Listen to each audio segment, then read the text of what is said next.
I already talked to you guys a little bit about what the timeline for the class looks like. And I showed that a whole bunch of the year is based on you working through mini projects, exploring and practicing and applying some of the different concepts and skills into your self-designed products. But I want to go over that a little bit more so that way you really kind of understand what you're doing and what's expected of you. At the very start, about the mini projects, you'll need to work with at least one collaborator.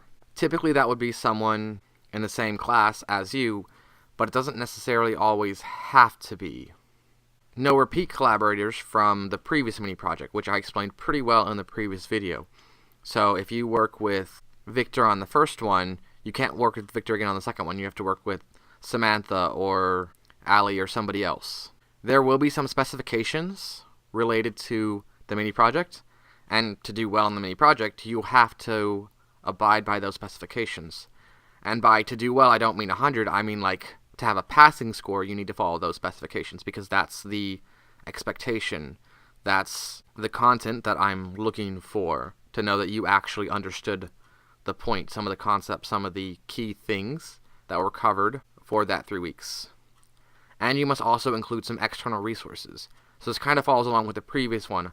I will give you guys some specifications, and I will go over the content and some resources that I've created for you related to those specifications. But I still want you to find other sources too, so that way it's not that you're always just only listening to me, but you're also finding other sources of information out there as well. Now, you can get an extension on a mini project if you need to, but there are some conditions. Each mini project is set up for 3 weeks of time, and you should be working on those projects during that time. If you ran out of time on your mini project and you were in here doing biology or math or playing on your phone or sleeping or whatever, you don't get an extension. You just have a bad grade, partially from the work ethic, but also partially because you didn't finish what you were supposed to do.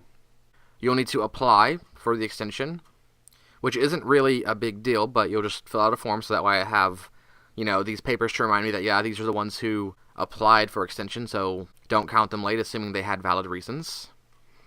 And then, lastly, the extension is on your own time. So the next 3 weeks after something is due, you have a new mini project to work on with a new partner. So you can't be sliding them to finish something that you should have finished already.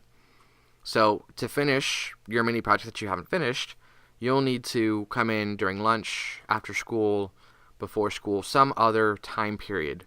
So that way you're still being fair to your new partner. Now that being said, you shouldn't really need an extension if you plan things well and if you're working on things well. Part of designing a project and part of doing some of this is to make sure that you're doing things in a realistic manner. So plan a project that you know you can get finished in 3 weeks and finish it. It's better to be a little less ambitious at the start and then think about different ways that you can make it better. So if you finish your project on week 1, you shouldn't, but if you do, you need to figure out how you can make it better across the next 2 weeks. And that doesn't mean playing on your phone or doing biology work, because that will affect your grade too. So even if you have a basic project, you should be able to keep expanding it and keep making it better and bigger through the remaining period of time. So here's essentially a short timeline of what a mini project looks like. So you've got the 3 weeks. Across the 3 weeks, you have a work ethic grade for each of those 3 weeks. In addition, at the end of the first week, your idea and your plan is due. I want to know what you're planning on doing and how you're planning on doing it. At the end of the second week, I want a document that updates how far you've gotten so far. And then on your third week, I want you to submit a document that tells me about your finished product, includes some information about your finished product, shows and discusses how you met some of the specifications during that mini project. Now, as you're going along through the year doing these mini projects, keep in mind you'll still also have your semester projects that you're working on with another partner. So you need to balance your time responsibly. 3 weeks of time is a decent length of time for a mini project, but that's not all you're doing. You're also learning some of the skills and stuff as you're going along. You're doing some research to find some other sources that you can utilize for your mini project, and you're still touching base and occasionally working on your semester-long project as well. So because of that, I do strongly recommend that you come up with project ideas that have like a base core that you know you can get finished, and then you expand on from there.